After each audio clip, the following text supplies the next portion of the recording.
Muzita raJesu, hallelujah. Glory be to God in the name of Jesus Christ. Amen. Ndoda kutenda Mwari neshoko ravo ravachataura pazuva ranhasi,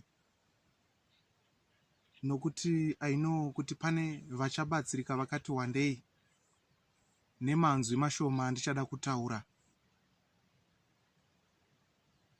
Ishu yandichataura pazuva ranhasi inyaya yokudzidzisana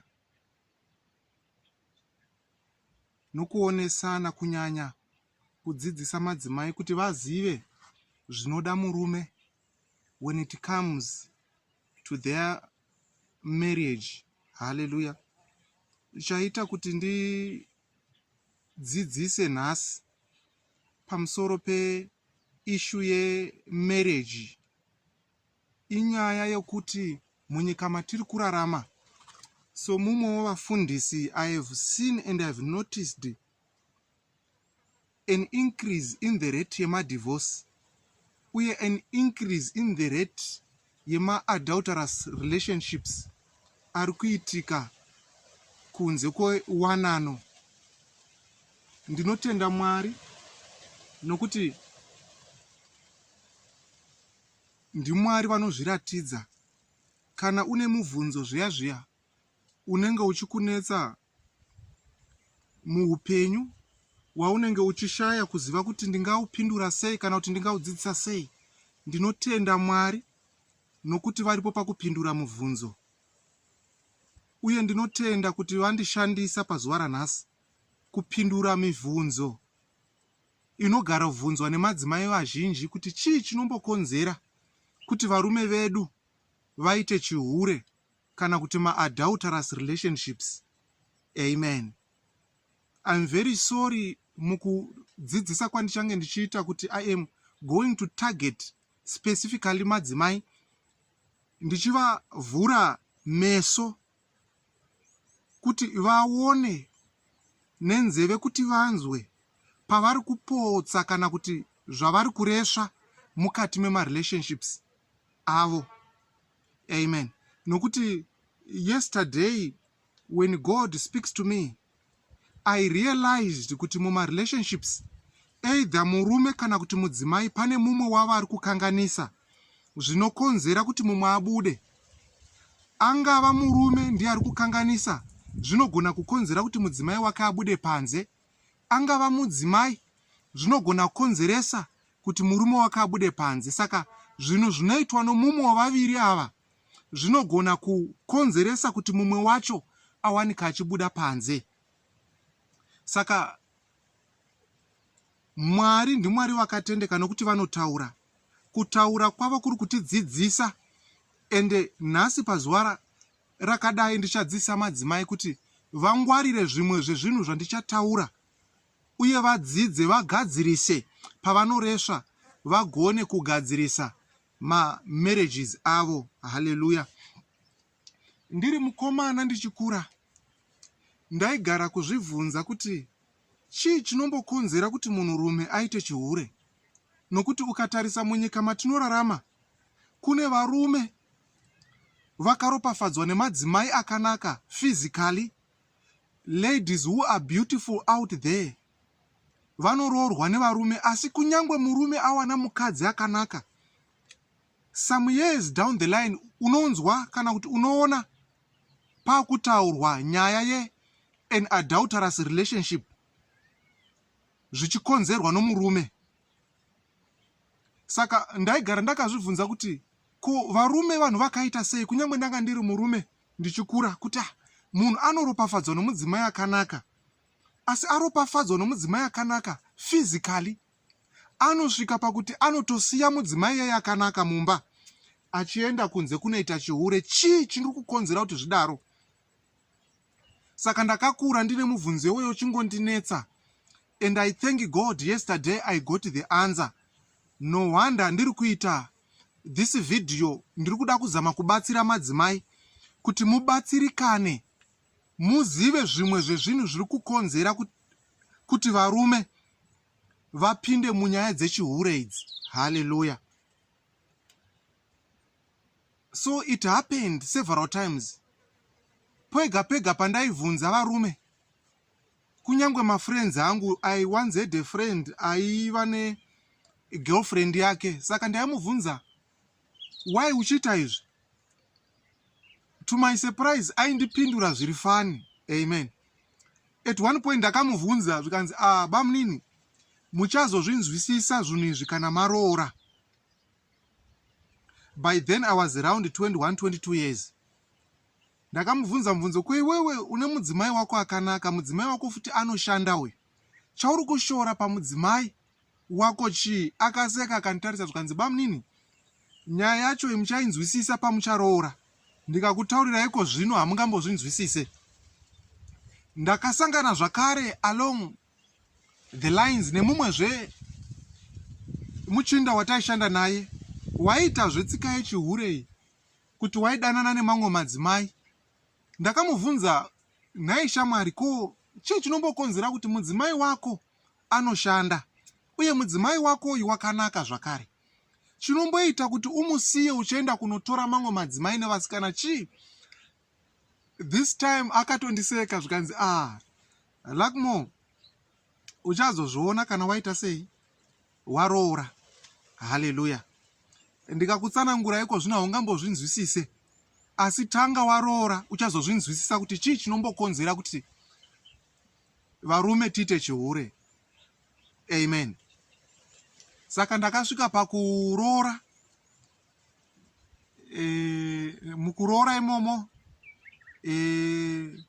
ndakazoti pane imwe ofisi yandaishanda, ndakasangana neimwe friend yangu yakanditsanangurira zvinokonzera kuti varume vaite chihure kana kuti magirlfriends masmall house. Iye haana kundibudira pachena, asi akangondiudza zvikanzi, bamunini, muchazozviona, handiti maroora. Nyaya yacho muchazoiona mudzimba imomo. Handiti maano mudzimai kumba uko. Ndikati by that time ndanga ndichangotendeuka. I was zealous for the word of God. Ndaida zvinhu zvaMwari chaizvo. Saka most of the time ndaingoti kana 4:30 yakwana yekuchaisa, ndaimanya kuenda kumba kumhuri yangu. I was totally in love with my wife. Hallelujah. And my new family. Nokuti zvinhu zvandanga ndakatarisira semumwe wevarume akanonoka kuroora. Saka ndaingoti kungopedza basa ndotomanya kumba. Iri timu manje iri mafriends angu anga asingamhanye kumba. Vaisara muoffice, wozonzwa kana mangwana vakukutsanangurira kuti takazobva kuoffice kuma around 8 dzemanheru, toenda kubhora, tikazosvika kudzimba dzedu after bhora kuma 11, 12. Saka zvaingondishamisa kuti kuti mwiri rinonoka kusvika kumba zvakare. Mukunonoka imomo mukusvika kumba rinoita zvechihure zvakare. Saka ndaida kunyatsonzwisisa kuvanhurume kuti vanyatsondibudira pachena kuti chii chinombokonzera kuti isusu vanhurume, whether uri mufundisi, whether you are a pastor, whether hausi mufundisi, chinombokonzera kuti tose as men tiite chihure chii. I just wanted to know kuti chii chinombokonzera. Amen. Ndainzwa vanhu vachitaura zvakawanda but still zvanga zvisinga justify reason yekuti munhu aite chihure. Only yesterday pakazoita a breakthrough muquestion yandanga ndiinayo, pakuti ndakazopindurwa question yangu nevarume vakati wandei. It so happened that yesterday pandakasvika kubasa, ndakasvika pane discussion yevarume, issue yemamarriages, vachitaura zvakawanda zvavari kusangana nazvo mumarriage. Asi pakati pedu pane mumwe akazosimudza imwe meta yakandinakidza. Ndikanyabva ndaona kuti zvechokwadi zvataurwa nomumwe wedu uyu ichokwadi. Murume uyu haazi mufundisi, asi zvaakataura ndakazviona zvichiaplya muupenyu hwangu. uye ndakazviona zvichiapply muupenyu hwevarume vose vakanga varipo. Ndikabva ndaona, ndikabva ndaziva kuti iyi ndo yakanga iri reason yaikonzeresa kuti vanhu varume vazhinji vaite chihure. Chinorwadza ndechekuti varume vose hatizi tose tinonamata.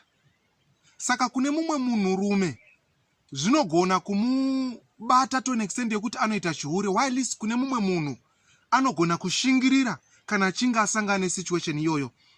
Saka situation iyi isituation inokonzerwa nemadzimai kana vava muwanano. Hallelujah. Haikonzerwi nemadzimai outside marriage. Inonyanya kubata madzimai ari within the marriage system. They tend to relax, thereby opening a door kuna Satan kuti apinde mu marriage, zvigozokonzera kuti murume abude panze. Hallelujah. This guy said, nai vakomana, ndoda kumbobvunzawo kuti situation yandiri kusangana nayo kumba kwangu, muri kusangana nayo here? Kumba kwangu kwaita dambudziko, ndo zvaitaurwa nomumwe wedu uyu, yokuti mudzimai wangu kubva gore richitanga, we are now muna March, kusvika iko zvino tiri kurara tose. Asi kunyangwe tarara tose, inini handisi kugutsikana nesex nebonde mumba. Ndo kutaura kwaakaita. Zvikai mudzimai wangu wakanaka chose, asi dambudziko ripo ndere pakuti ndikarara naye kana kuti kana tichinge tapinda mubedroom, handisi kugutsikana nezvaari kuita. Hallelujah. Iye akati dzimwe dzenguva mudzimai wangu anongoti kana nguva yokurara yakwana anombosara achiona zvake Z-World. Kana kuti kana achinge auya nenguva mubedroom macho, anongopinda mubedroom opinda machira, dzimwe dzenguva akapfeka hembe otofuratira. Akataura kuti kana zvakatokwidza anogona kunge zvake asina hembe mumachira imomo, but asinei nezvauri kuita, pfungwa dzake dzitori kure.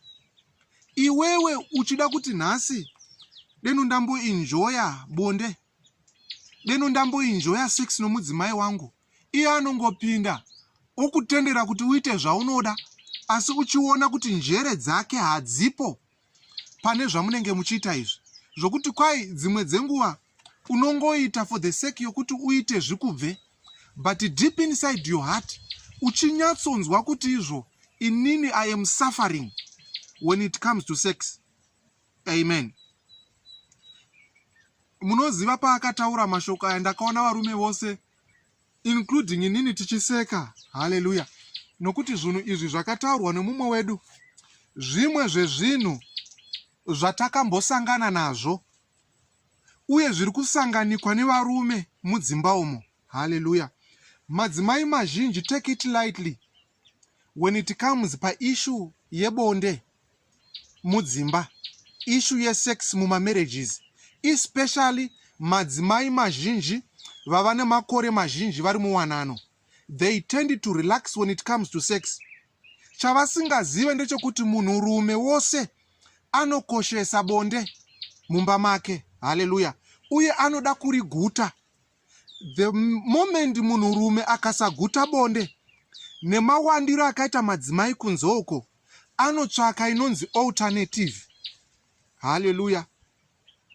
Madzimai mazhinji padiscusswa nevarume patanga takaungana apo, ndakaona kuti vose zvavo 99% they tend to relax when it comes to sex matters, when it comes to sex in their marriages, when it comes to sex in their bedrooms. Vanozvitora sezvinhu zvisina basa, vanongoda bonde chete kana ivo vachirida. They tend to be serious kana ivo vari mumumood yesex on that very day, but they relax. Vanotadza kuziva kuti munhurume anogona kusvika patime yokuda bonde every day, Monday to Sunday, from 1 January to 31 December, from 1 mwedzi uchitanga to 31 mwedzi uchipera. Munhurume kana zvakakwidza mazuva acho anogona kurida, zvokuti kana akarishaya, zvokuti kana akasagutsikana, anoenda panze kunotsvaka anomugutsa. Haleluya. Zvizhinji zvandakanzwa zvichitaurwa nevarume, uye zvizhinji zvacho ndakazviexperienza. Thank God nokuda kwemweya mutsvene, nokuti mweya mutsvene unokunzvengesa muzvimwe zvezvinhu zvakaipa zvandingadai ndakaita. Thank God kushoko raMwari rakandinzvengesa kuzvimwe zvezvinhu zvandaidai ndakaita, nokuti shoko raMwari kunyange ukafunga zvakaipa rinopinda kukudzora mupfungwa dzakaipa idzodzo. Ndakaona uye tikabvumirana sevanhurume kuti zvechokwadi mubhedrumu makanga mapinda dambudziko rokuti madzimai edu nguva zhinji vakanga vasina hanya neishu yebonde. Vakanga vasiri serious neishu dzesex when it comes munyaya dzemubhedrumu. Vakanga vari ignorant mukudzidzawo, mukuziva, mukunzwisisa zvinofanira kuitwa, maduties and responsibilities, matactics anofanira kuitwa mubhedroom. Zvakakonzera uye zviri kukonzera kuti varume vazhinji vabude panze. Haleluya.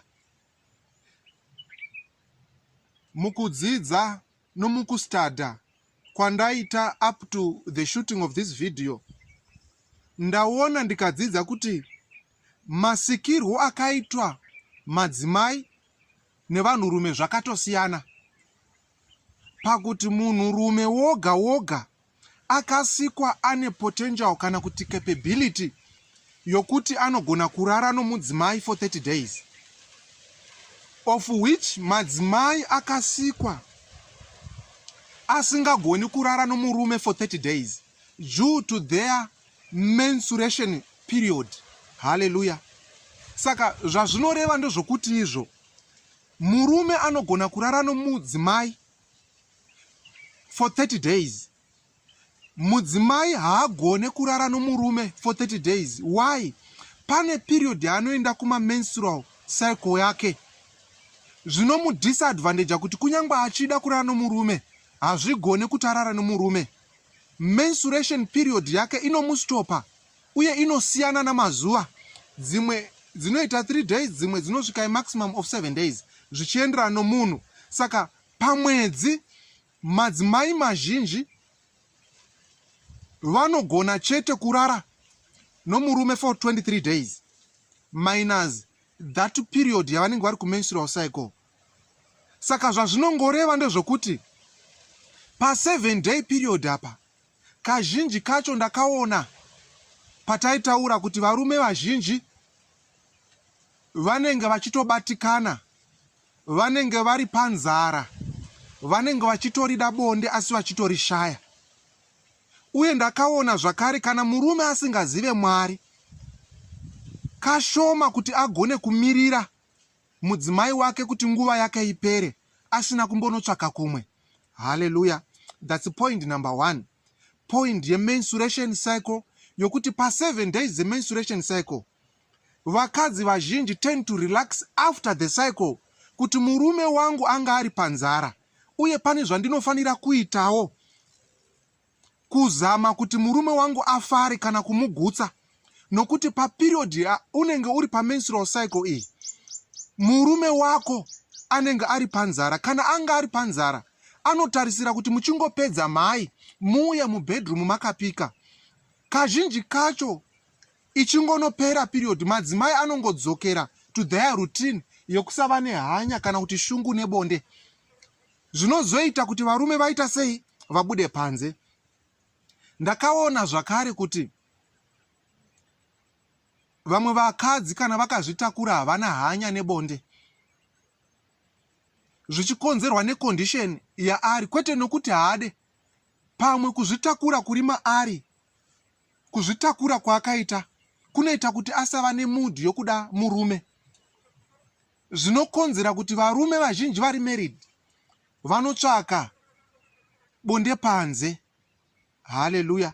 Mukutaura imomo ndakaona zvakare kuti mudzimai kana achinge azvara, shoko raMwari haritendere kuti mudzimai muzvere asangane nemurume. Anopiwa time to heal, time yokuti muviri wake ugadzikane, muviri wake udzorekane, a minimum of 3 months, Uye unoona kuti pakaucha yedu muZimbabwe yechishona, mudzimai kana achinge asununguka anoenda kunonzi kumasungiro, kwaanenge agere somuzvere asingasangane nababa kana kuti nomurume wake for a period of 3 months.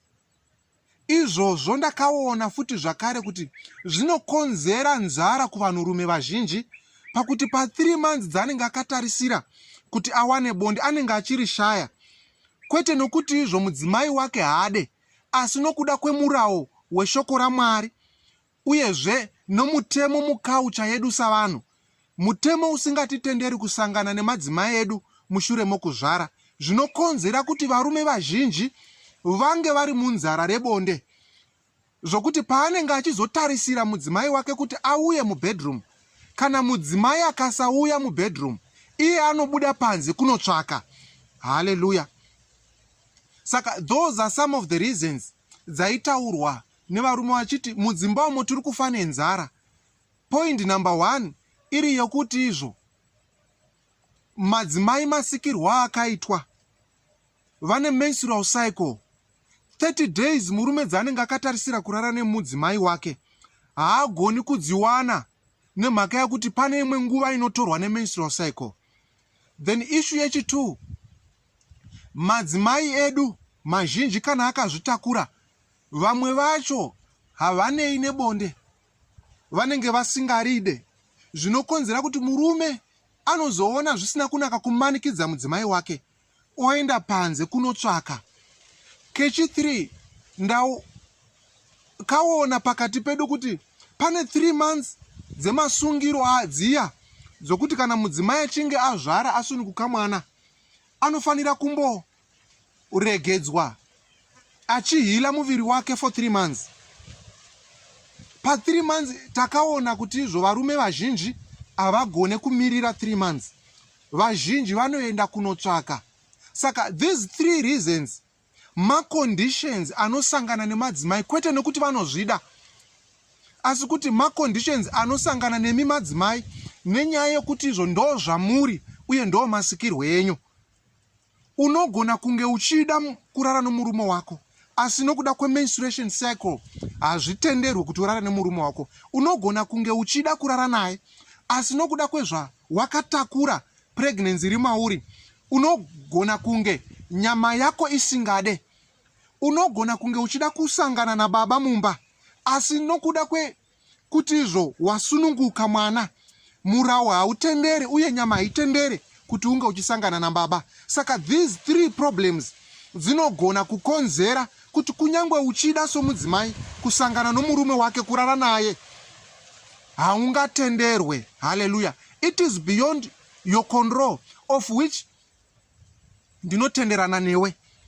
Hallelujah. Asi ndiri kuti ndo zvimwe zvezvinhu zviri kukonzera kuti varume vaita sei vabude panze. Ndichiri panyaya iyoyo, ndoda kutaura ishu yataitaura yatakazobvumirana sevarume uye taona kuti ichokwadi. Ishu yandambotaura pakutanga, ishu yemadzimai kushaya hanya when it comes to bedroom matters. Hallelujah. Paitaurwa ndaitoseka, uye vanhu varume vazhinji vakanga varipo vaitoseka, uye ndakazonzwisisa kuti nemhakayei varume vainditi uchazozvinzwisisa kana waamuwanano. Pandaibvunza mubvunzo, no gentlemen, why is it munoita chihure imi makaropafadzwa nemadzimai akanaka kudai? Chii chiri kumboitika mudzimba umo? Vose vaingoti muchazozviona bamunini kana muchinge maroora. Ndakazozvionawo mushure mokuroora, uye ndakaona kuti varume vose vakanga varipo pakati pedu vakazozvionawo mushure mokuroora. Hallelujah. Kune mamwe masituations anowira vanhu muupenyu mukurarama avasingagoni kunzwisisa kana vasiri musituation yacho iyoyo. Pane zvimwe zvinhu zvokuti ukataurirwa nomuromo haungazvinzwisise. Zvinonzwisisika chete kana uchinge wazvirarama kuti alright, situation iyi neiyi inorwadza zvakadai kana kuti inomboita zvakadai. An example, munhu haungagoni kunzwisisa kufirwa kana usina kumbofirwa. Vanhu vazhinji tinonzwisisa kurwadza kunoita kufirwa. No wonder kana mumwe wedu afirwa tinonobata naye, tinonomusimbisa, tinonoungana pamba pake tichichema naye. Chinoita kuti tidaro inyaya yokunzwisisa kurwadza kunoita kufirwa. Saka vakomana vandaibvunza mubvunzo vakanga vari mumereji vaizvinzwisisa kuti handingambonzwisise zvavanosangana nazvo mumereji, nokuti by then ndakanga ndichiri single. Vaida kuti nditange ndaroora ndigare mumereji imomo ndigozonzwisisa zvazvinoreva. Ndinotenda Mwari pakuti ndakazokwanisa kunzwisisa zvazvaireva, uye ndinotenda Mwari zvakare kuti patakanga takaungana savarume ndakazonyanya kunzwisisa pain uye kurwadza kunowirwa navarume vazhinji when vari mumarriage vane tarisiro yokuti vawane bonde ivo varichiri shaya. Ndinozviziva ndo zvimwe zvinowirwa nemadzimai kuti they are married but when it comes to sex life they don't enjoy sex much, nokuti dzimwe dzenguva vanotorinyimwa. Ndo zvazviri kuvanhurume. Chinokonzera kuti vahure ndechekuti vakaroora, madzimai muripo hongu, asi kuti vari kutorishaya, vari kutorishota zvokuti vanomboshingirira to an extent yokuti vanozofunga zvokubuda panze. Haleluya. Ameno akaudza madzimai edu kuti kana iri nyaya yebonde anofanira kutanga mumwe murume. Uye madzimai mazhinji ndakatoona padiscussion kuti vanotozvijustifya kuti anofanira kutanga mumwe murume. Haleluya. Of which ndakaona pakati pedu kuti handizvo. It's not always murume paanongofanira kutanga mudzimai. Mudzimaiwo pane dzimwe nguva dzaanofanira kutanga kupinza murume wake mumudhi yokuda bonde. Haleluya. Uye zvinotoshuvirwa nokutarisirwa nevarume vazhinji kuti pane dzimwe nguva dzaunenge wakaneta uri stressed, zvokuti izvo unenge uchitodawo une tarisiro yokuti deno vadzimai vokwangu vandipinza mumudhi. Takaona uye ndakaona kuti vazhinji varume vanoshuviro yokuti vapinzwe mumudhi nemadzimai avo, asi madzimai mazhinji izvozvo havaite. Ndakanzwa uye ndakarwadzikana ndonzwa kuti ndo zvimwe zvezvinhu zvinoitwa nemasmall house. Vachitaura varume kuti kumasmall house kwavanoenda uku vanopinzwa mumudhu nedressing chaiyo. Varume vazhinji vanopinzwa mumudhu nemashoko, environment yokuti uri pamudzimai ari kungokutaurira mashoko erudo, ari kungokutaurira zvebonde. Kunyangwe wakanga usiri mumudhu unopedzesera wa mumudhu yokuda bonde racho. Saka vaichema varume vachiti madzimai edu hatipinze mumudhu yebonde, havataure mashoko erudo kwatiri, havakomende zvatiri sevanhurume. Haleluya. Pane dzimwe nguva varume dzavaitaura kuti vada kumbokomendwa zvavari, kungoti dhedhi makatakura, dhedhi munogona, murume wangu nhasi ndoda kumboti umbondidai, rovai baba, nyatsosotai murume wangu. Ndo mashoko andakanzwa varume vachichema kuti ndo anoitwa nemasmall house zvokuti zvinovapa simba rokuti varambe vachidzokera. Haleluya. Zvinhu zvinorwadza munhurume kusvorwa nomudzimai mubedroom. Hear it from me. I am a man of God and I am also a man.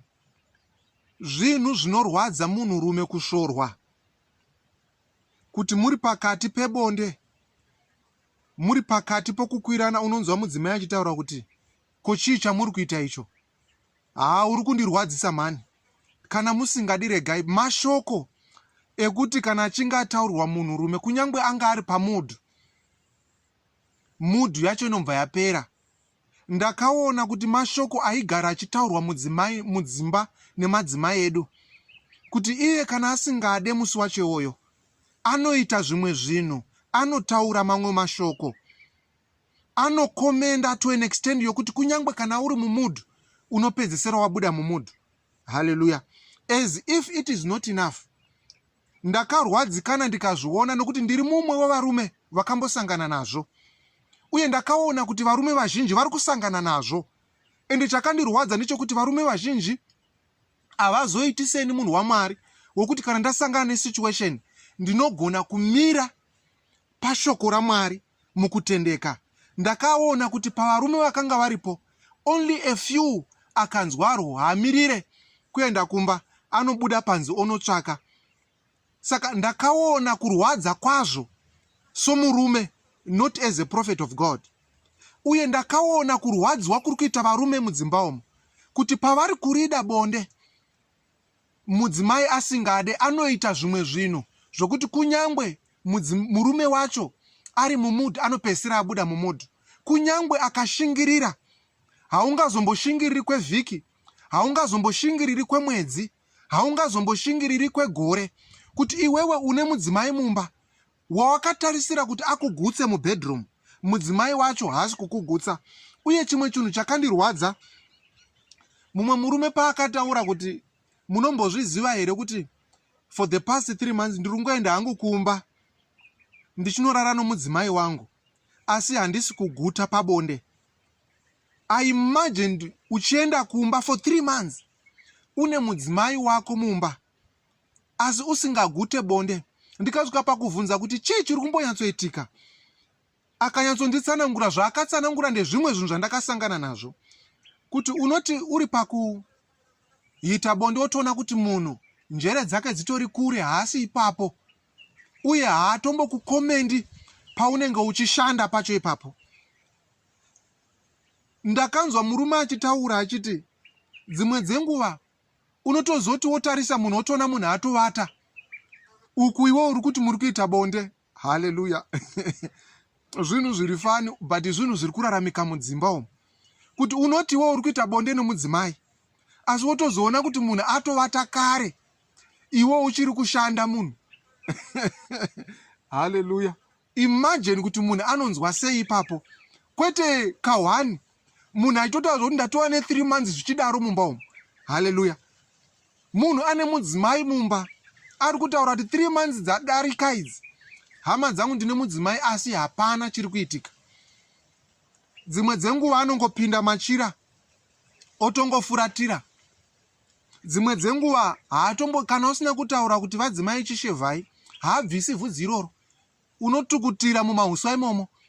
Ameno kuti maybe kunenge kuri kufikisana here, kana kuti kuri kusaziva here, asi ndo zvimwe zvezvinhu zviri kukonzera kuti vana baba, varume venyu madzimai, vaite chihure, vabude panze vanotsvaka masmall house. Haleluya. Chinhu chandinokurudzira mudzimai ndechekuti whenever wakuenda mubedroom, your mind should be focused kuziva kuti baba kwandiri kuendako pane zvimwe zvinhu zvavanogona kuda. Vanogona kuda kuti tirare tose mubedroom umu. Ende unofanira kunge uripo nepfungwa dzako dzose, nemoyo wako wose, uye uchiratidzika kuti uripo pane zvinenge zvichiitika izvi. Njere dzako dziripo pane zvinenge zvichiitika izvi. Haleluya. Unofanira kukomenda. Zvinopa simba kuvarume. Ndakaona kuti varume vazhinji vanofarira kukuziwa kana vari pabonde apa, kukomendwa kuti rovai, kuchemerera kuya kunodiwa kana varume vari pabonde, zvinovapa simba rokuti vari kugona.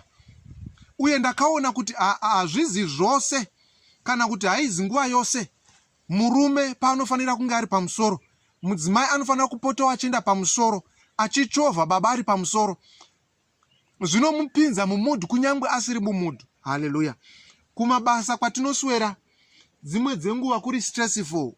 Mabasa atinoita dzimwe dzenguva ari stressful.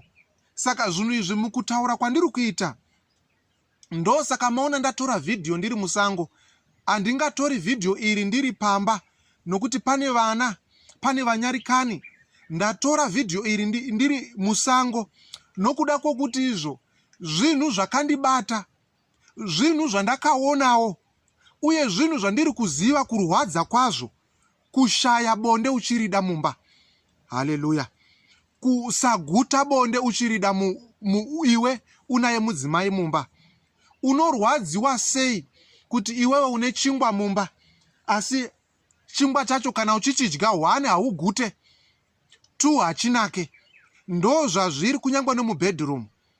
Chinoita kuti tiroore, chinoita kuti tiroorwe, inyaya yekuti izvo mubedroom tinenge tisingachakwanise kurara toga.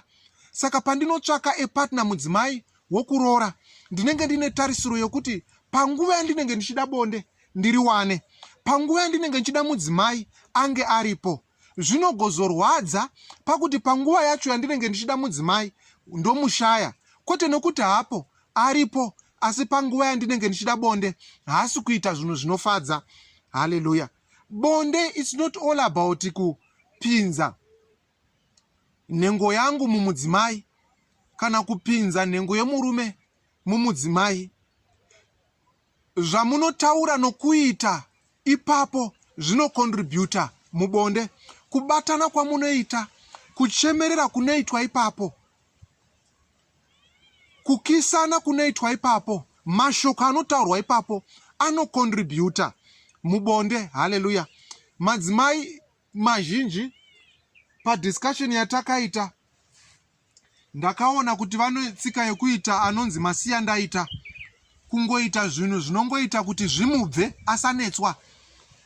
Madzimai mazhinji ndakaona kuti munoita zvinhu noti nokuti unozvida, but uri kungoita zviya zvokuti anondinetsa, regai ndimupe zvakadaro. Haleluya. Uye takaona kuti madzimai mazhinji mune tendency yokuti kana mapinda mubedroom munongofuratira, zvinova zvinhu zvisinganakidze kumunhurume. Haleluya. Ndakanzwa varume vazhinji vachitaura how they enjoy sex.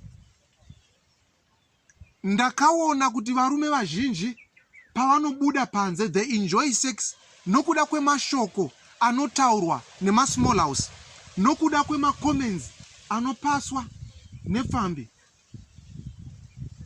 Izvozvo ndakaona kuti zvinoita kuti varume vazhinji varambe vachibuda kunze, vachinotsvaka madzimai kunze, vachinotsvaka vasikana kunze, nokuda kwekuti kana murume wose panguva yesex anoenda to enjoy himself, to relieve himself, kana ane stress, kana ane pressure, kuti zvose izvi zviendeke, zvose izvi zvibve maari, kushungurudzika kuri maari kubve maari. Saka anoenda panguva yesex ane tarisiro yokuti kana akaenjoya sex, nezviri kumunetsa zvinobva, nezviri kumushungurudza zvinoenda.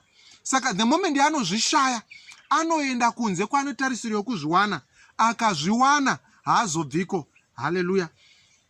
I've realized kuti varume vazhinji vari kurasikirwa nemari dzakawanda, upfumi hwakawanda, upfumi hwavaifanira kunge vachishandisa mudzimba mumarriage vari kunohushandisa kunze, nokuda kwemacomments avari kuwana, nokuda kwe-entertainment yavari kuwana, nokuda kwe-enjoyment fantasy yavari kuwana kana vari pabonde kunze uku.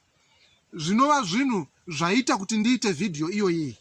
Tarisiro yangu iri yokuti madzimai mazhinji aimprove their sex life. Kunyangwe uchinzwa kuti izvo haudi bonde, usazviratidza kuti hausi kuda bonde, nokuti kunze uko kune vakadzi vanogona kusuplya, kuprovida bonde kumurume wako to an extent yokuti kana achinge ariendera kunze uko haazodzoki kumba. Pfungwa dzako ngadzivepo kana iri nguva yebonde.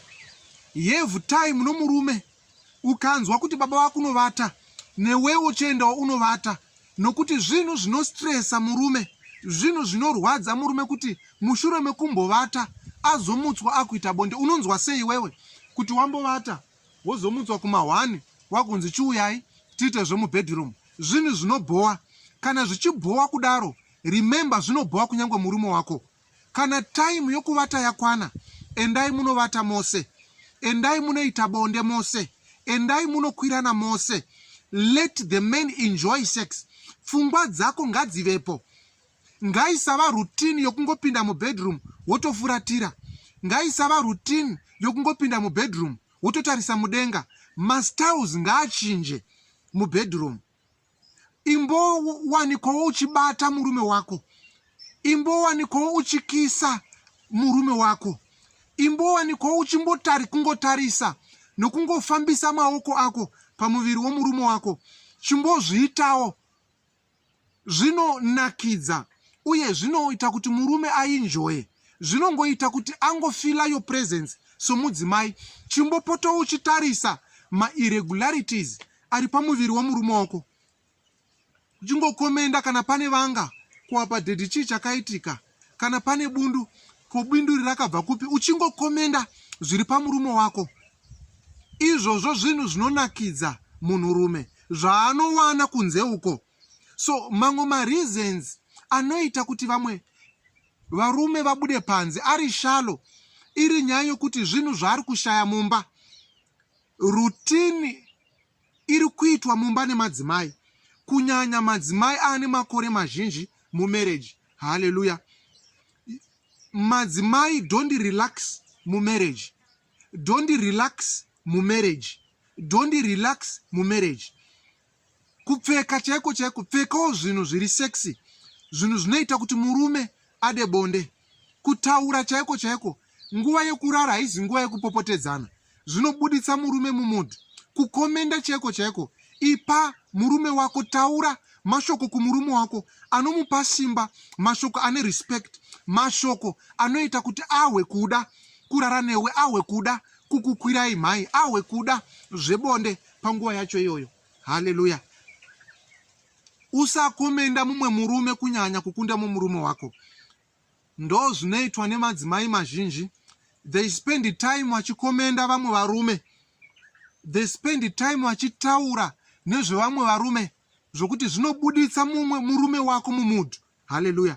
Iwewe unonzwawo sei kana ndikasvika pamba, murume wako akasvika pamba achikomenda, baby, waona zvakaita mainhingi vaya, mukadzi uya wakanaka. Zvinhu zvinorwadza. Naizvozvo, don't discuss certain men in front of your husband. Don't comment on certain men in front of your spouse. Hallelujah. Taura nguva zhinji, komenda zvakanaka pamurume wako. Kana ane mashortfalls, tsvaka nzira. Kana pane mastyles aunoda, tsvaka nzira yokuti amaite zvikufadze. Nokuti chokwadi chiri kuitika ndechokuti vanhurume, chandakadzidza nokuona ndechokuti mastyles andinofarira inini pabonde haaziriwo mastyles anofarirwa nababa nhingi mubedroom. Zvinosiyana nevanhurume, uye vamwe vacho zvichikonzerwa nokusaziva. Hatizivi zvatinofanira kuita, asi ndiri kuti be open kumurume wako. Hallelujah. Be open kumurume wako uchiona kuti izvi zvine izvi zvauzvide, mutaurire azvizive. Usaita nokuti iwe haude saka woita manyamamire norongo. Ita nokuti unozvida. Zvausingade mutaurire adhedhi, iyi style hainditiri zvakanaka, deno mambozama izvi. Zvinomuita kuti izvo azive zvaunoda uye aite zvaunoda. Hallelujah. Zvinomuita kuti iye aenjoye sex, aenjoye bonde, nokuti anenge akuziva zvaunoda uye achiitawo zvakare zvaanoda iye pamuviri wako. Hallelujah. Chinhu chandakaona chinotadza kuziviwa nevanhu vazhinji ndechekuti izvo, when people get married, the two become one. Vakadzi vazhinji, kunyanya the working class, they don't realize that they are no longer two in marriage, they are now one. Zvazvinoreva ndozvokuti izvo, the man is now in control of your body, uye the female, the lady, is now in control of the man's body. Ndakadzidza ndikaona padiscussion yataita kuti vazhinji vakadzi vanoshanda vanokomblena vachiti vakaneta kana yanguva yebonde. Ndinonakidzwa neshoko raMwari pane parinotaura kuti ukaona ruoko rwako ruchikutadzisa kutadza, richiita kuti utadze, rudambure. Zviri nani kupinda denga une ruoko rumwe chete than kutadza kupinda denga nemaoko maviri. Shoko raMwari rinodzokora zvakare, ukaona maziso ako achikutadzisa kutadza, zviri nani uabvise. Zviri nani kupinda denga uri munhu asina maziso than kutadza kupinda denga una maziso ose. Zvazviri kubuda pachena ndezvekuti pane zvimwe zvinhu zvatinofanira kubvisa kana kuti kuramba muupenyu hwedu kana zvichikonzera kuparara kwemarelationships edu. Iwewe kana uchiona kuti izvo basa rinoita kuti unete, then chiita basa rinoita kuti usaneta. Hazvibatsiri kuva nebasa usina murume. Hazvibatsiri kuneta to an extent yekutadza kurara nomurume kumba. Hazvibatsiri kuneta to an extent yekutadza kubikira kuwachira murume kumba. Zvokonzera kuti murume aopte kutorana namaid, imimi mai muripo. Which means pane mamwe maduties and responsibilities atinofanira kukata mudzimba umo, atinofanira kukata kumabasa kosa madzimai kana zvakuafekta our marital life. Ndakanzwa varume vazhinji vachikomplaina neissue yokuti pavanoda bonde madzimai ari kuti takaneta. Imagine mudzimai ari kumusha anomukira kumunda, adzoka anotsvaira mumba anobika, manheru anenge ari mubedroom, newe unongoswera wakagara manheru wakaneta pasina kana chimwe chinhu chawaita. Newe unongoswera wakagara muofisi pasina kana zvawaita, uchingosaina chete, manheru baba vauya woti wakaneta. Haleluya. Saka zvimwe zvinhu zvatiri kuita tichitaurira varume vedu kuti wakaneta nokuti waswera kubasa. Of course unenge wakaneta waswera kubasa, but it is a disadvantage kwauri nokuti baba vari kunotsvaka kunze. Haleluya. Mubedroom inzvimbo yokuti hamutaurwe namai kuti ndakaneta. Shoko iroro haribude mumukano momudzimai akaroorwa. Baba varipo, imimi hamusi kumaperiods. Hazvitaurike kumurume kuti ndakaneta. Zvinomubuditsa mumudhu, anonotsvaka wacho asina kuneta. Ende chinozorwadza ndichokuti mudzimai anozotorwa nomurume wako. Dzimwe dzenguva akatoshata kudarika iwewe. Dzimwe dzenguva haatoshandi iwe unoshanda. Chaita kuti aendeko nchi inhau yokuti izvo murume wake chaari kuda, murume wako chaari kuda ibonde rauri kumushaisa nokuti imi muri kuti makaneta. Uye kuneta kwenyu kuri kukonzeresa poor performance mubedroom. Haleluya. Zvinorwadza madzimai. Uye ndainzwa varume vachitaura zvakawanda. Uye ndikaona zvechokwadi kuti kana zvadai kuvanhurume, zvichidai kumunhu asingazive Mwari, zvichidai kumunhu asinganamate, end result chihure, ende chihure at its best. Saka ngatidzidzei zvatinofanira kuita kana tisingazive nokuda kweera yatava kurarama madzimai. Ngatitsvakei ruzivo.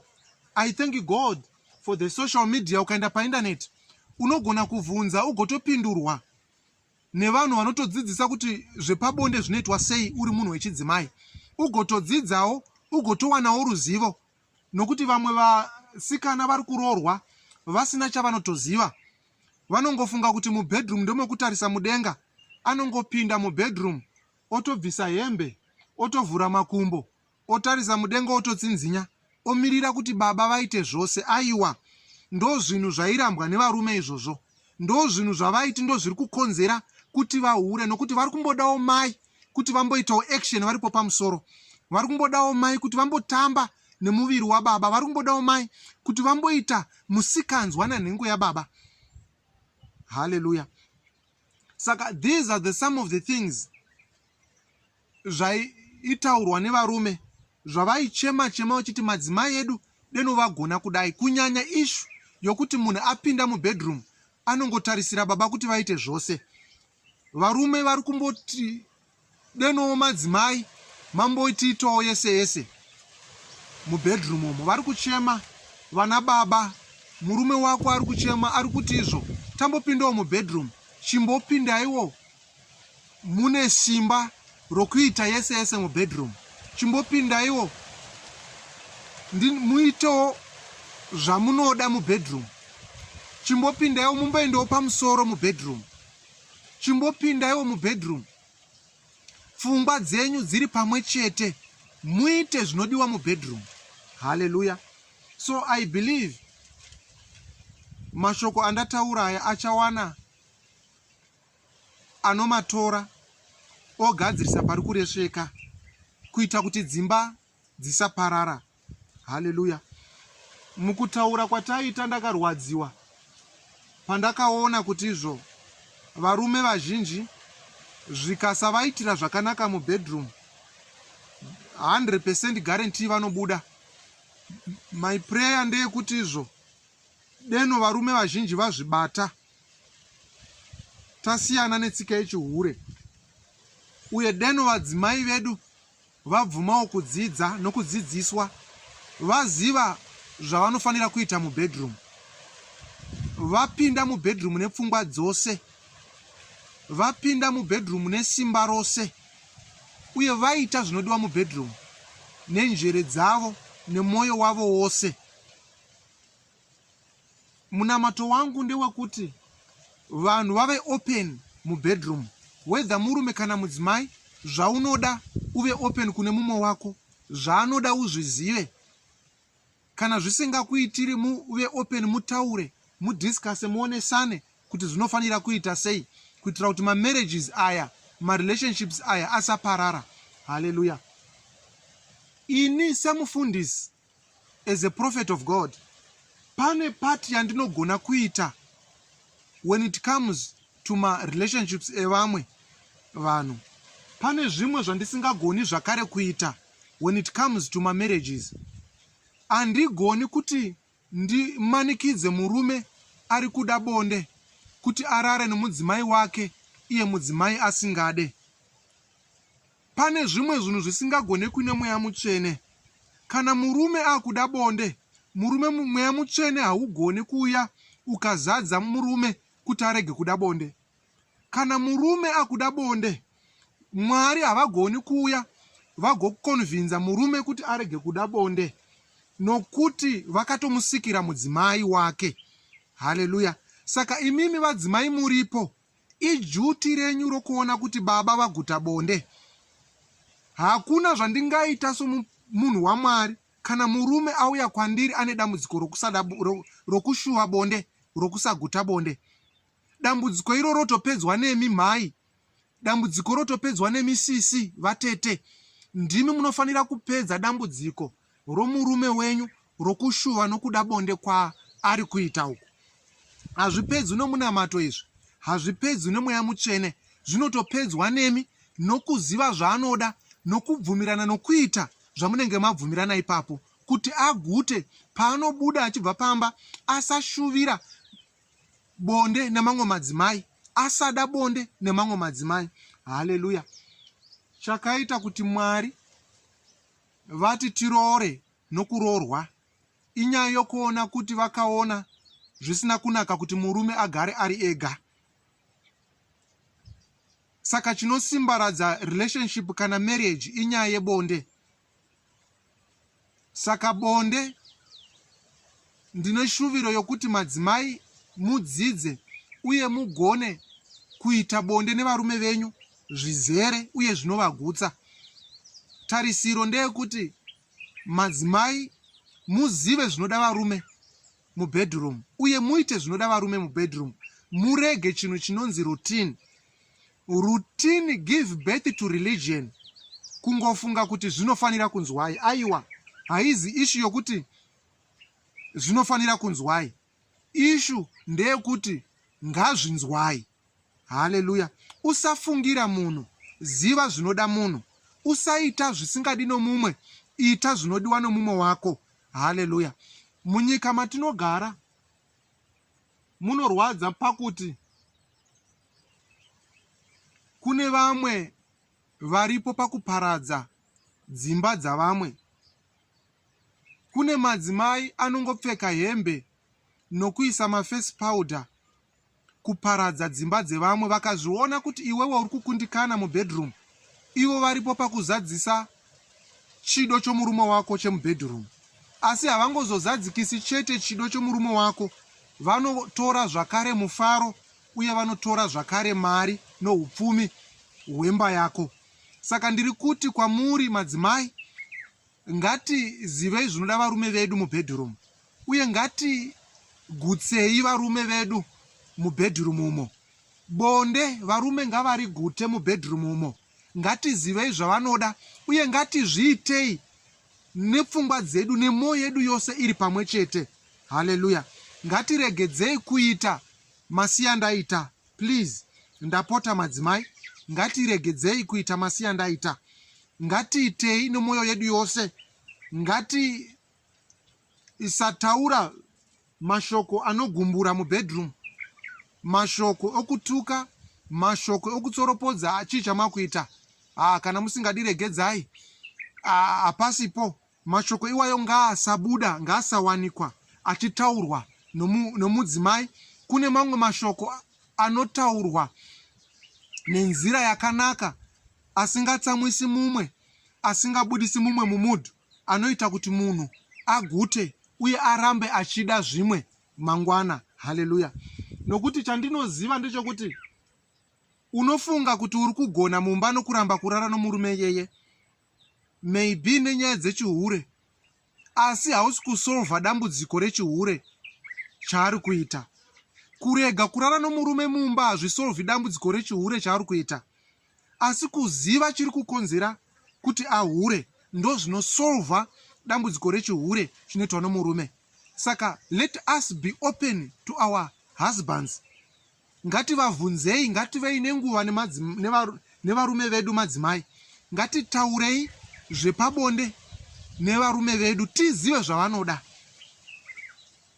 Varume munotaura imi muchiti vana vadoko. Chinoita kuti murume muti mwana mudoko ndechekuti vanoda zvakawanda-wanda kana vakaona. Saka iwewe chiziva kuti murume mwana mudoko, chiziva zvaanoda and supply zvacho zvaanoda. Ukaziva kuti murume wako anoda lollipop, mutengere lollipop. Ukaziva kuti murume wako anoda bonde mangwanani, mupeka bonde racho mangwanani. Kana achirida manheru pakati pausiku, mupezve manheru pakati pausiku. Ukaziva kuti murume wako anoda kuti upfeke maminiskets, pfekazve maminiskets, amaone wakamapfeka. Muekitirezve aone zvidya izvozvo, aone makumbo iwayo.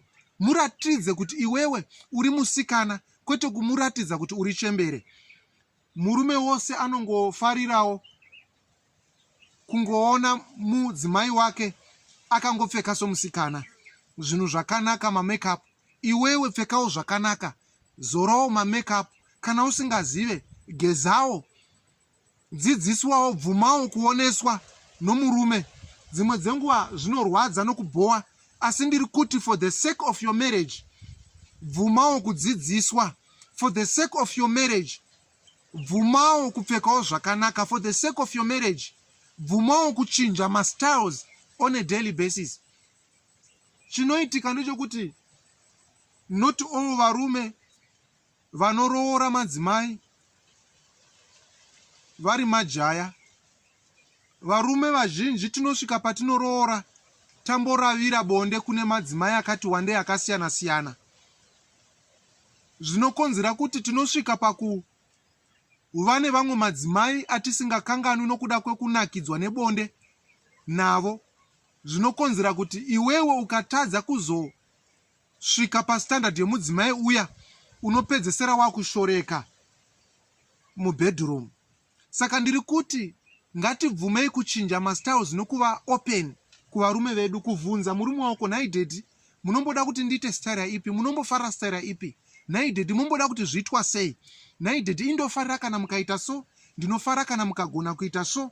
Izvozvo zvinogoneka chete if we open up, tikataura nevarume vedu. We should not assume kuti varume vanoziva zvose, vamwe vacho havazive. We should not assume kuti baba vaguta vanotovhunzwa, naidhedhi zvaita here, tichivata here, naidhedhi mazuva ano muri kugutsikana nebonde, muri kuriguta here, naidhedhi mazuva ano muri kurida here. Zvinotovhunzwa munhu. You should not assume, you should not presume. Ask. Handiti murume unaye padhuzapo, muvhunze, uzive zvaanoda, nokuti varume vazhinji toda zvakasiyana-siyana. though tine common denominator rokuda kufadzwa nemadzimai edu mubedroom, though tine common denominator rokuda manew styles mubedroom, asi mastyles acho anosiyana nomunhu nomunhu. Ndo andiri kuti matsvake umazive uye umaite zvinogutsa murume wako zvisakonzera kuti aende kunotsvaka kunze. Saka madzimai mazhinji vanovhunza kuti yes, ndakanaka wani, ko murume wangu ari kubuda nemhakayei, chiri kuita kuti abude vatete inyaya yekuti haasi kuguta bonde. Mastyles amuri kuita mubedroom haasi kumufadza. System yenyu yokungotari pinda mubedroom motofuratira, system yenyu yokungopinda mubedroom mototarisa mudenga, system yenyu yokutongoti murume ari pamusoro matovata matotsinzinya, hamukomendi, hamubatiriri, izvozvo ndo zviri kukonzera kuti abude panze. Ndiri kuti chinjai, bvunzai, dzidziswaiwo. Wonaiwo mamwe madzimai echikuru, mabvunzei, tsvakai ruzivo, find knowledge. Shoko raMwari pare parinotaura kuti vanhu vangu vaparara nenyaya yekushaya ruzivo, kwete mukuparara nenyaya yekusaziva Mwari. Ruzivo ruri in many factors. Rumwe ruzivo ndo rokusaziva chairo kuti pamubhedha panoitwa sei. Irworwo ruzivo madzimai mazhinji haana, ndosaka mamarriages enyu, mamarriages avo aparara, nemhaka yekuti madzimai mazhinji hamuna ruzivo rezvinofanira kuitwa mubedroom. Saka tsvakai ruzivo irworwo, master that art, master that knowledge, know the skills to apply mubedroom. Uchaona kuti murume wako pauchatanga kuchinja maskills, pauchatanga kuchemerera, pauchatanga kumubata, pauchatangawo kuziva zvaanoda, uchaona kuti bit by bit anodzoka mumba. Haangangodzoki in 24 hours, but combined with the prayer nokuguta bonde, uchaona kuti baba vachatanga kudzoka bit by bit, bit by bit, vachidzoka zvavo mumba. Saka madzimai munogara muchibvunza chii chinokonzera kuti varume vabude panze. Ndiri kuti your poor performance mubedroom ndo one of the major factors iri kukonzera kuti murume wako abude. Performa zvakanaka, chinja mastyles mubedroom, pinda nenjere dzako dziri pamwe chete, pinda mubedroom uri focused kunoita zvomubedroom. Usataura mamwe mashoko asingataurwe, usakomenda zvimwe zvisingafaniri kukomendwa, zvinodzisira mood yomumwe kana achida kuita zvomubedroom. Hallelujah. Saka our minds ngaive pakuita bonde kana tada zvebonde. Miviri yedu ngaive fit kana taakuita zvebonde. Madzimai mazhinji you discover kuti they are gaining weight, zvokuti ukatarisa mumwe munhu achifamba chako nokufamba haachatogone because of gaining weight. Ndiri kuti dzikai weight mai, dzikai weight vatete. Muviri wenyu uri kukonzera kuti baba vabude. Muviri wenyu ndo uri kukonzera kuti murume wenyu aita sei abude. Nokuti mazuva makanga muchangotanga kuroorana, aiva nemastaira aaifarira, aipota achikusimudzai, achiita yese yese nemi. Iko zvino masimba, zvidya zvavhara, pakati apa pachaoneke, kugeza makupota muchijamba, muviri wako nemweya wakubuda. Izvozvo ndo zvakukonzera kuti murume aita sei abude panze. Go and exercise, mukai muchimanya, be fit when it comes to sex, be fit kana ya issue yemubedroom umu. Nokuti dzimwe dzenguva you wonder kuti mudzimai uchaiko chaiko ndeipi style yaungaita paari because of weight, too much weight. Anosvika pakusimba, pakutadza kufamba chaiko chaiko. Anosvika pakusimba zvokuti unotoshamisika kuti murume wacho anomboita sei mubedroom. Ende ndo zvimwe zvezvinhu zvandainzwa varume vachitaura kuti madzimai edu dzimwe dzenguva chiri kuita kuti tiende kumasilenda inyaya yekuti vanyanya kusimbisa, zvokuti kungodai 1-2 minutes vakutofemereka, havachatogoni dikita neziya, vakutotaura kuti vaneta because of your bodies. Saka madzimai ndiri kuti keep your bodies in check. Muviri wako ngaurambe uri fit. Do not eat fat. Control your eating temper. control your bodies. Miviri yenyu ngainake. Miviri yenyu ngainakidze. Extra weight inobhoa munhurume uye inomubuditsa mumudhu. Hallelujah. Saka you should learn to control your weight. Zvimwe zvezvinhu zvaitaurwa nevarume vachiti zvokantaa mubedroom unotoshaya kuti izvo wotangirana papi, nokuti nhengo yemudzimai inenge isingachaoneke nokuda kwezvidya zvake zvakurisa. Kana woda kuzama kuvhura makumbo acho vochemazve vakuti izvo maakundirwadzisa. Saka ndiri kuti keep your body in control. Miviri yenyu madzimai, keep them in control. Keep your bodies in shape. Varume vaichema vachiti izvo mimwe miviri yamadzimai edu inoita kuti ukatomutarisa unomva watobuda mumudhu nokuda kwedzimwe nyama dzangorembera.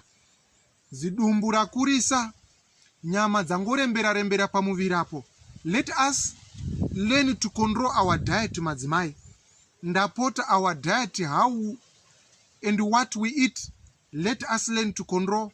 Zviri kukonzera kuti varume vabude vachikusiyai nokuti masimbisa vonotsvaka vamwe vakadzi vakaita vatete, nokuti mamwe mastyles haaite pamunhu akasimba, anongoita pamunhu ane a standard body, anongoita pamunhu ane muviri wakaita sei, wakaumbika zvakanaka. Hallelujah. So ladies, keep your body in shape. Learn to keep your bodies in shape. Kuitira kuti baba vanakirwe mubedroom. Kuitira kuti baba vafadzwe mubedroom. Your bodies should be in shape and your bodies should be in check. Hallelujah. So these are some of the things zvaitaurwa nevanhurume patanga takaungana vachitaura zvaikonzera kuti vaite chihure, zvaikonzera kuti vatsvake masmall house, zvaikonzera kuti vabude panze. Tarisiro ndeyekuti kune munhu ari kunzwa agadzirise paari kuresva. Mashoko aunotaura mubedroom ngave mashoko erudo. Mubedroom hamusi mukupopotedzana kana kutukana. Kana baba vasiri kugona, vadzidzisei vagone mai. Havatukwe, havaudzwe kuti izvo kana musingadirегedzai. Aiwa, munovataurira nemashoko erudo, nokuti zvimwe zvamunotaura zvinobuditsa murume mumudhu. Mubedroom hamungoitwi style imwe chete. Mastyles anochinja. Nhasi mukambodai, mangwana mombodai. Pakutanga first round mukambodai, second round mombodai. Mubedroom murume hasi anotanga bonde chete. Even madzimai pane dzimwe nguva dzamunombofanira kutanga, dzamunombofanira kuenda pamusoro, dzamunombofanira kuita mashiripiti, nokuti ndo zvazviri. Hallelujah. Muma discussions aitwa ndakaona kuti many at times kunze kunoendwa nana baba uko vanoenda nokuda kwezvinenge zvichiitwa nemadzimai avanenge vachinosangana nawo. Mastyle avanenge vachinosangana ikoko, zvavanenge vachinoitwa ikoko ndo zvinoita kuti varambe vachienda. Ndo pandiri kuti be tactical, be skillful. Uyai nedzimwe mhando dzerudo dzinoitwa mubedroom. Introduce new methods of sex. Introduce new styles. Itaiwo zvimwe zvinhu zvinongoita kuti baba vahwe kuda bonde mumba umo. Musaita zvinhu in a religious fashion routine, kuti kunongoitwa chinhu 1 kunongoitwa chinhu 1. Aiwa, zvinhu ngazvipote zvichichinjwa. Kunyangwe nyama 1 ukaramba uchingodya nyama yakabhoilwa everyday nopedzisira isinganake. Kunyangwe murume kungoti everyday kana oda kukwirana nemudzimai wake, mudzimai anenge akangotarisa kudenga, zvinongoda kupota zvichichinjwa. Mudzimaiwo akambopota achifuratira, mudzimaiwo akambopota achirara nesaidhi, mudzimaiwo akambopota achiendawo pamusoro, muchichinja zvinhu zvinopa test kana kuti zvinhu zvinospicea sex mubedroom. Hallelujah. My styles have to change. Your body has to be intact, has to be in shape. Muviri wako unofanira kunge wakabatana uchiratidza kuva kuda bonde racho. Hallelujah. Mashoko erudo nguva zhinji mubedroom, kutsamwisana madzimai kupopota mubedroom ngakute kushoma, kunobudisa baba mumodhu. Nguva zhinji kana tasvika mubedroom ngave yekufara, kana tichinge tanetsana kudining, ndakanzwa varume vazhinji vachiti zvinofanira kupera kudining. Kana mubedroom tofanira kuita zvomubedroom zvatakawananirana zvinova zvebonde. Kana wakatsamwa mudining, mubedroom ndemokufara. Kana wakatsamwa mukitchen, mubedroom ndemebonde, ndemokukwirana, ndemekunakidzana. Saka kutsamwa ngakusasvika mubedroom, nokuti mukatsamwa zvikasvika nomubedroom, mukazoti 7 days the menstruation period plus another 7 days dzokutsamwa, it's now 2 weeks, zvinokonzera kuti baba vaita sei, vabude panze. Hallelujah. Hatizi tose tinonamata madzimai. I'm going to emphasize it. Inini ndikashaya bonde 1 day kana 1 week, 1 month, ndinogona kushingirira, nokuti I live by the word, I live by the Holy Spirit that is in me. But ndakaona kuti handi vose varume vanoita sezvandinoita. Vazhinji vavo 99% akangoona kuti zvomubedroom zvanetsa, anonotsvaka kunze uku. Remember, ratio yevarume namadzimai it's 2:1 kune dzimwe nyika, but kana muri semuno muZimbabwe it's 5:1. Madzimai akawanda kudarika varume. Saka ndiri kuti musaita zvokutamba mubedroom momadzimai, musaita zvokutamba mubedroom mainini.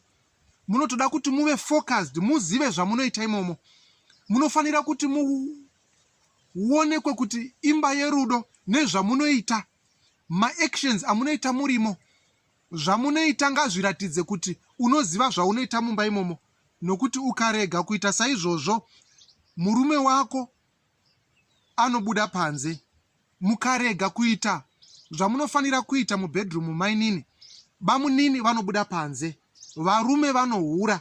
Nokuti chimwe chezvimwe zvinokonzera kuti zvidaro inyaya yokuti varume vari kushaya uye havasi kuguta bonde mubedroom, nokuda kwezvari kuitwa namadzimai, nokuda kwezviri kuitwa nemadzimai edu.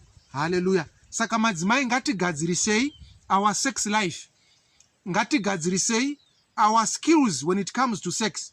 Kana yapanyaya yekukwirana, maskills edu ngaimburuve, matactics ngaimburuve, knowledge yokukwirana ngaiimburuve, dzidziso ngatiitsvakei tizive zvinoda varume. Discuss your marital, your sex life with your husband. Ziva zvaanoda mubedroom. Kana usingazvifarire, taura naye nenzira dzakanaka, umuuze zvaunoda iwewe nezvaunofarira. Amen. Saka let us know what men wants samadzimai. Togadzirisa ipapo. Especially issue yokungopinda mubedroom motofuratira, issue yokungopinda mubedroom mototarisa mudenga, issue yokungopinda mubedroom moti varume ngavaite yese yese. Izvozvo varume vazhinji vari kuzviramba, vari kuti toda kuti mumbotiitawo yese yese.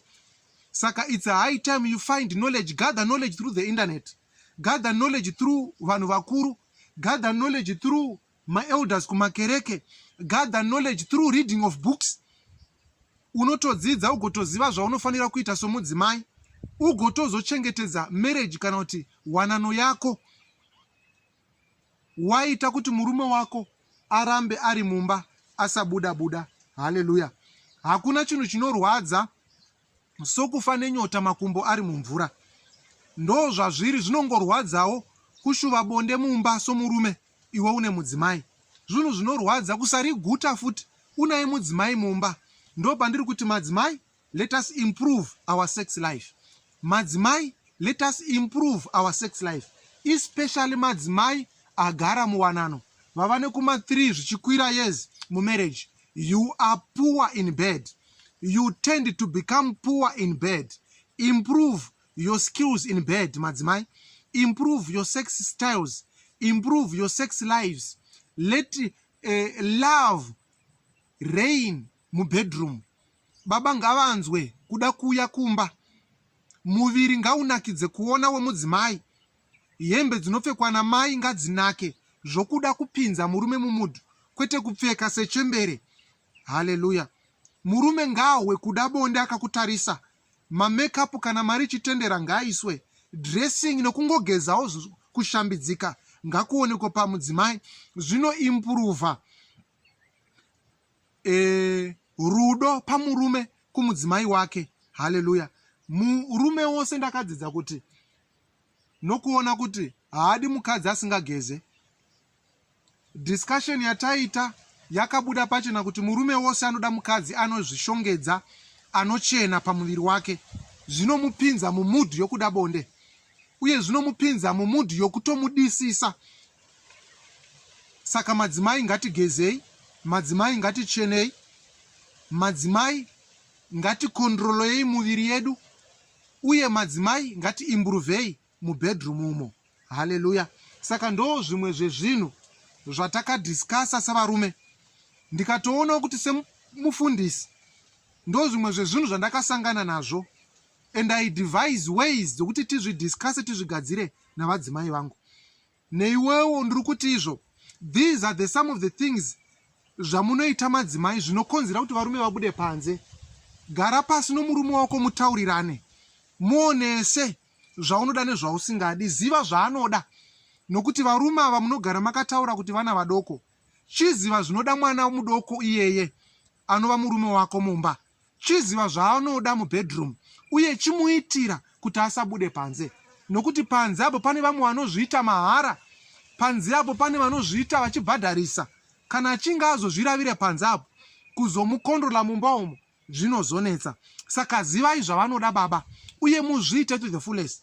Kana musingazvifarire, taurai navo. Munhu muonesei murume wenyu, izvi handizvifariri dedi, iyi style inondirwadzai, iyi style haindiitiri zvakanaka.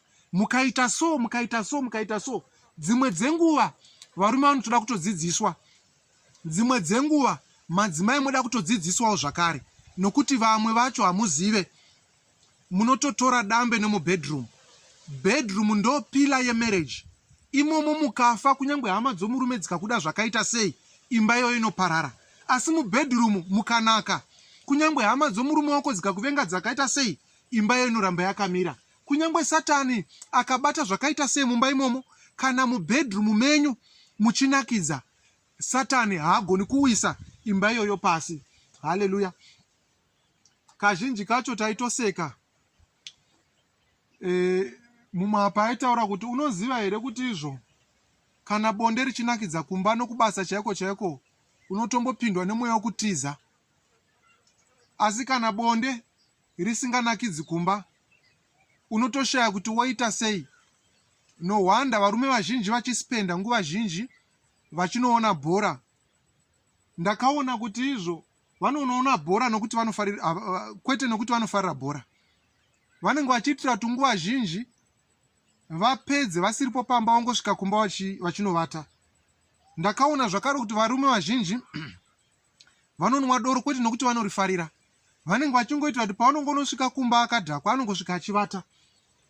Nguva yokuita bonde inenge iri shoma, anongoita masiyandaita, anongoti cho otopedza zvakovata, otomukira mangwana. Why? Nokuti izvo hapana chinenge chizikanwa namai mumba, hapana chinenge chiitwa navadzimai mumba. Haleluya. Saka varume vazhinji vanonoona bhora, varume vazhinji vanononwa doro, iri nzira yokubvisa stress yokusaguta bonde. Vasingaoni bhora nevasingamwi doro vanotozoita masmall house. Saka madzimai, let us guard against this spirit yechihure nokumboperforma to perfection mubedroom macho.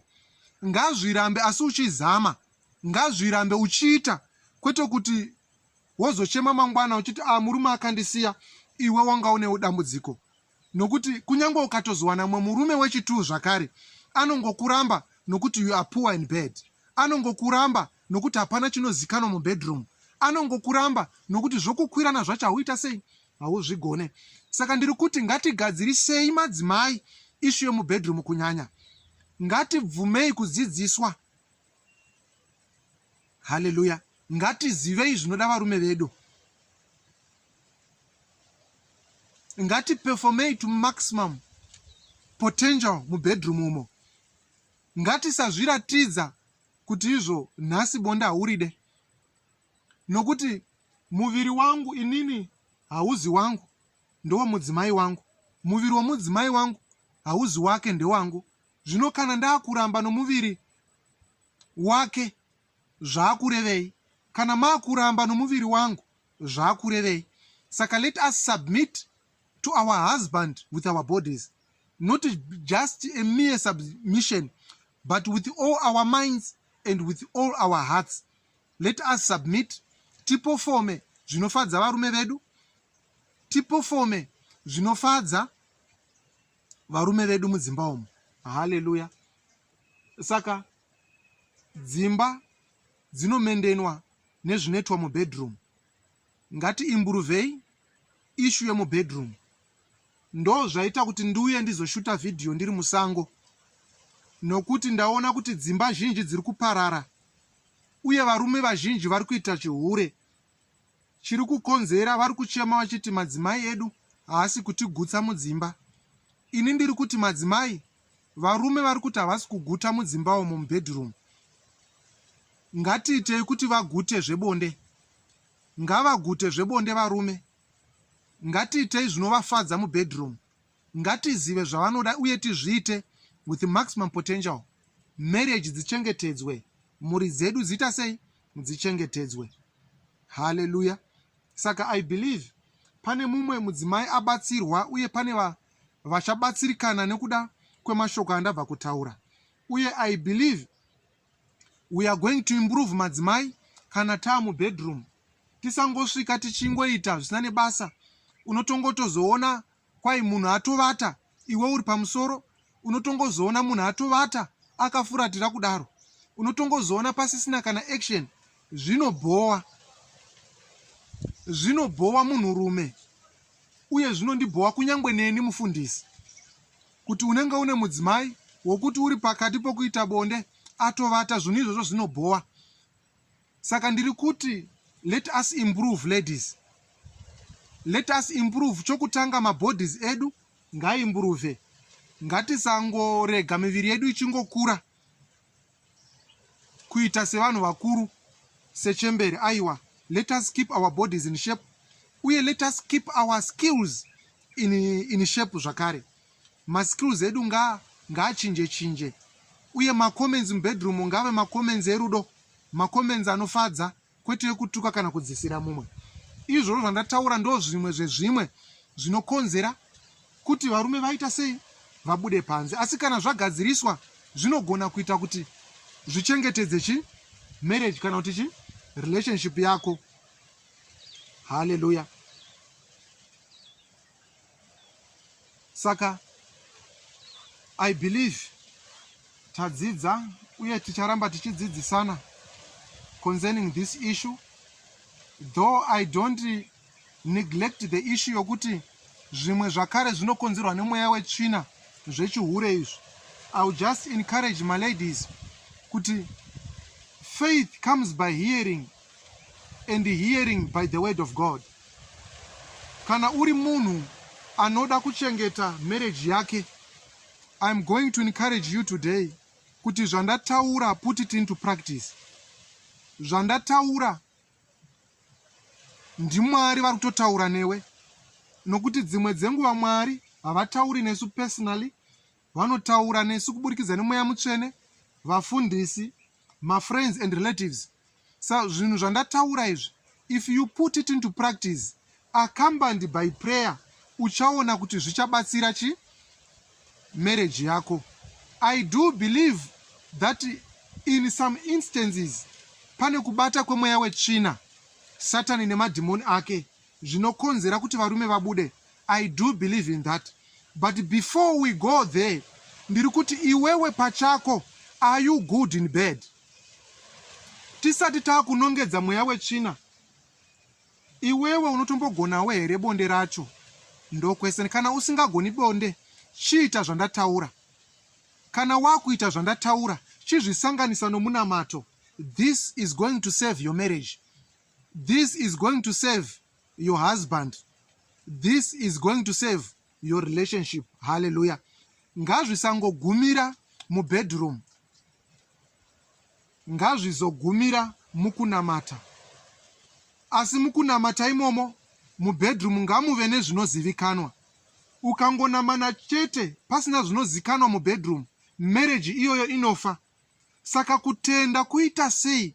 Kutenda kusanganisa ruzivo rwezvandataura nokuzviita nomunamato. Haleluya. Ukangonamanda chete usingazive zvaunofanira kuita mubedroom, marriage iyoyo inofa. Ndiri kuti zvandakutaurira zviri kuitwa nemamwe madzimai zvisiri kufadza vanhurume, iwewe chigadzirisa izvozvo wosanganisa nomunamato. Chienda unobvunza kuti maskills andingaita angafadza murume ndeapi kune mamwe madzimai, vachakuudza. Chimubvunza murume wako kuti nhai daddy, maskill amunofarira pamubhedha ndeapi, achakuudza. Improve on that, do that, wosanganisa nomunamato. This is going to save your marriage. Hallelujah. Kunamata chete won't save your marriage. Skills won't save your marriage chete. But if you combine the two, skill yawadzidziswa nezvandataura nomunamato, it is going to save your marriage. Uye zvichaita kuti murume wako arege kubuda panze. Hallelujah. Hazvifadzi kuva nomurume anobuda panze, nokuti panze apo pane zvirwere, panze apo pane rufu. Asi ruzivo rwezvandakutaurira ndinozviziva kuti zvichaita kuti zvikubatsire uye zvichaseva marriage yako. Haleluya. Chaita kuti nditaure zvinhu izvi ndiri musango inyaya kunyadzisa yokwamashoko andotaura ekuti haadi pane vanhu. Mashoko ekuti izvo anoda tichitaura one on one pasina vanyarikani padhuze. Asi chaita kuti nditaure mashoko aya inyaya yokuti mweya mutsvene ndo wandituma kuti ndikudzidzise uye ndikuudze kuti uri kuresva pane zvauri kuita. So gadzirisa mubedroom. Haisi ishu yokungonopinda mubedroom movhura makumbo vatete motarisa mudenga makatsinzinya. Aiwa, potai muchichinja maskill. Haisi ishu yokungonofuratira mubedroom. Aiwa, potai muchichinja maskill. Haisi ishu yokungogomera chete murimo mubedroom kana kuchema. Potaiwo muchichinja maskill. This will save your marriage and this will cause your men not to be adulterous. Hallelujah. Saka Mwari wedu ndi Mwari wakanaka, vataura nesu, vatidzidzisa nokuti vanotida. Zvandataura deno zvaiswa into practice. I know and I believe your marriage is going to be saved. Your marriage is going to be enjoyable. Muzita raJesu. Hallelujah. Ndisati ndapedza, I'm going to say a small prayer zvitibatsire muupenyu hwedu. Kana pane mweya wakaipa, mweya iwoyo I'm going to chase it out of your relationship, out of your marriage, in the name of Jesus. Kana pane mweya wetsvina uri kubata marriage, uri kukonzeresa chihure, we are going to pray kuti mweya iwoyo ubve uende. Kana uchinge waenda, I'm encouraging you kuti let wisdom guide you in the acquiring of knowledge, that you know what to do mubedroom macho. Nokuti mweya wetsvina kunyangwe ukabva, iwe kana pasina chinozikanwa, still that marriage is doomed to fail.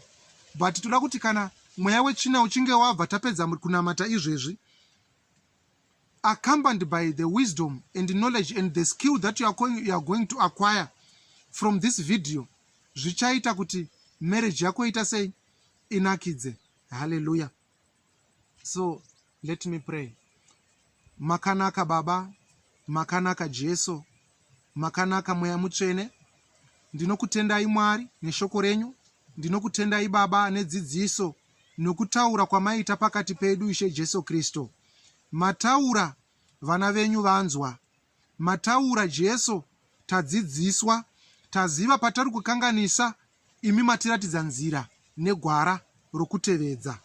Ndinokutendai Mwari nokuti munotida, ndinokutendai Ishe nokuti mune zvakanaka zvamaronga. Baba, ndinouya kwamuri muzita raJesu, nokuti kune wakaipa asingadi kuona kumira kwedzimhuri, aripo pakuparadza dzimhuri due to adulterous relationships. Father, kune wakaipa aripo pakuparadza dzimhuri, due to sexual immorality. Father, I stand against our adversary, the devil, in the name of Jesus. Leave right now. I command you, Lucifer, to let go of that relationship. Let go of this relationship in the name of Jesus. You adulterous spirit, I command you to leave in the name of Jesus. You anti-marriage spirit, leave in the name of Jesus. You sexual immoral spirit, leave in the name of Jesus. Holy Spirit, let your light shine in this marriage. Holy Spirit, let your light shine upon my sister here. Let your light shine upon my auntie here. Let your light shine upon every woman in a relationship. Let that relationship be enjoyable in the name of Jesus. Iwe moya we china, moya wa kaipa. Leave right now in the name of Jesus. You anti-marriage spirit, you have no authority. In the name of Jesus, leave right now. You anti-marriage spirit, you sexual immoral spirit, you adulterous spirit, let go of this relationship in the name of Jesus. Your presence, your deliverance power, Holy Spirit. I cancel every case, every sexual immoral case, every adulterous covenant. Be cancelled in the name of Jesus Christ. I cancel every adulterous relationship. I cancel every sexual immoral spirit. I cancel every sexual immoral relation in the name of Jesus. You are the presence, the power of God. In the name of Jesus, let there be light in your life in the name of Jesus. Let the light of God shine in you in the name of Jesus. Let every case leave you in the name of Jesus. Let every covenant be broken in the name of Jesus. I break you cases in the name of Jesus. You covenants, I destroy you in the name of Jesus. Where ignorance live right now. Ignorant spirit, you have no authority upon. My sister, you have no authority upon your life. Live right now. You ignorant spirit, you have no authority upon my mother here in the name of Jesus. This is a good wife in the name of Jesus. You are a good wife in the name of Jesus. Every power of darkness upon you, I neutralize it in the name of Jesus. Mweya wose wechina uri muupenyu hwako nezita raJesu weNazareta, leave right now. Satan, leave. Pack your belongings and leave. Mweya mutsvene, garai muupenyu hwavo. Mweya mutsvene, garai muupenyu hwake. Upenyu ngahunake.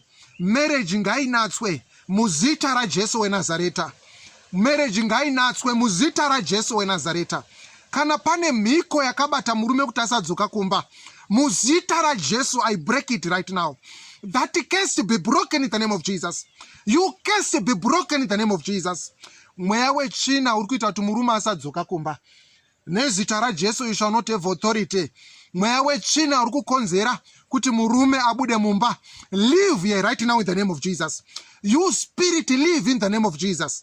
You evil spirit, live in the name of Jesus. Mweya uri kukonzera kusanakidza kwewanano, nezita raJesu weNazareta, I command you to live. You anti-marriage spirit, live in the name of Jesus. You have no authority upon here. In the name of Jesus of Nazareth, I declare light in your life in the name of Jesus. I declare love in the name of Jesus. Let her be filled with joy in the name of Jesus. Muzita raJesu, nyasha pamusoro penyasha. Kunakidza kwe marriage, kunakidza kwe sex life yake, kunakidza kwe marriage, kunakidza kwe mubedroom make, muzita raJesu. Mweya mutsvene, wonekwai mubedroom muzita raJesu.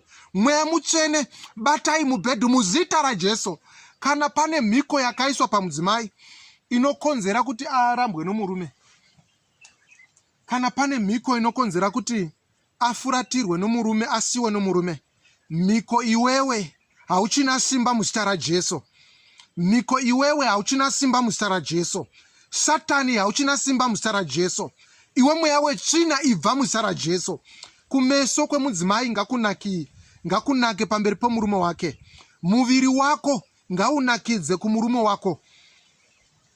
Zvaunoita mubedroom ngazvinakidze kumurume wako. Marriage ngainakidze pamberi pomurume wako, uye ngaikunakidze muzita raJesu. mweya wose wetsvina wakabata mudzimai, wherever you are, let there be light in the name of Jesus. Let there be light in the name of Jesus. Let the light of God shine upon you in the name of Jesus. Ndinokusunungura kumweya wose wetsvina, ndinokusunungura kumweya wose wakaipa muzita raJesu. Mweya mutsvene tongai mupenyu hwake, mweya mutsvene tongai mumba make, mweya mutsvene tongai pose paanofamba, ayevedze, anakidze, anake pamberi pomurume wake muzita raJesu. Thank you, Holy Spirit. Thank you, Lord Jesus. In the mighty name of Jesus we pray. Amen. Toda kungotenda Mwari neshoko rake, uye ndoda kungotenda Mwari nokusinungura kwaita vana vake, madzimai asunungurwa nedzimba dzasunungurwa muzita raJesu. Dai Mwari vatitungamira, taramba tichita mavideos akadai, dzimba zhinji dzabatsirwa, wanano zhinji dzasimudzirwa, wanano zhinji dzavakiwa neshoko raMwari for the glory of God. Ndokumbira isa kuti izvo tinamate madzimai, imba inoumbwa nomunamato uye imba inomira nomunamato. Let us pray regardless of each and every situation that you are in. Continue in prayer. Continue in prayer. Continue in prayer. In the mighty name of Jesus Christ of Nazareth, we thank you. We hope to meet again very soon in the name of Jesus. Amen.